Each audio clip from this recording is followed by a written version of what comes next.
Many consider it the paper of record. But for more and more foodies, the New York Times is also the paper of recipes.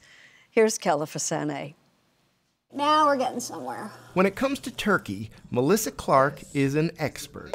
Every year I get so many emails, letters. I have to make my turkey ahead and drive it to my daughters, my son-in-law, my cousin, my aunt. She's an award-winning cookbook author and a food columnist at the New York Times. So I brought this up at one of our meetings, and my editor said, okay, go with it.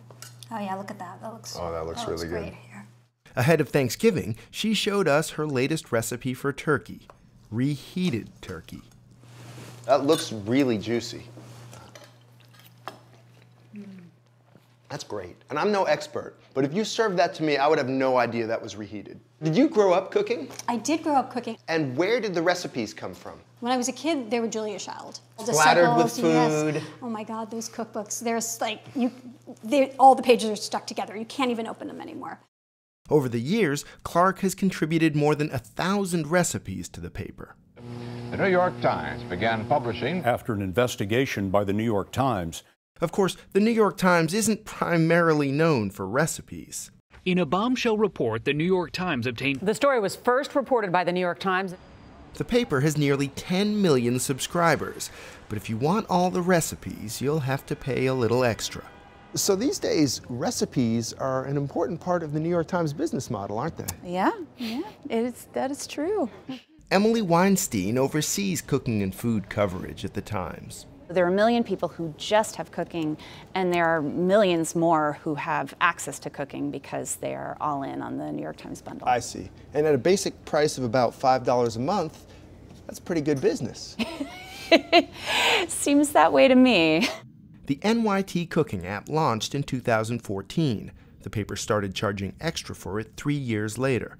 It now lists more than 21,000 recipes, from a peanut butter and pickle sandwich to venison medallions with blackberry sage sauce. Turkey, chickpea with baharat. Oh, that sounds good. Okay. Dozens of recipes are added each month, and the subscribers respond, sometimes energetically. We have this enormous fire hose of feedback in the form of our comment section, right? We know right away whether or not people like the recipe, whether they thought it worked, what changes they made to it. I actually do read a lot of the notes. The bad ones because I want to learn how to improve. Sure. You know, how to write a recipe that's stronger and more foolproof. And then the good ones because it warms my heart. It's so gratifying to read that, oh my God, you know, this recipe that I put out there, it worked and people loved it and the meal was good. Each recipe the Times publishes must be cooked. This guy's not ready yet, so this guy needs more time. And recooked. We are on turkeys number 9 and 10, by the way. Which might explain why Melissa Clark is taking this Thanksgiving off. This year I'm going to someone else's house for Thanksgiving. And they're making you a turkey? They must be nervous. Not at all. I guarantee you that home chef right now is already stressing about this. He has sent me a couple of texts about it, yeah.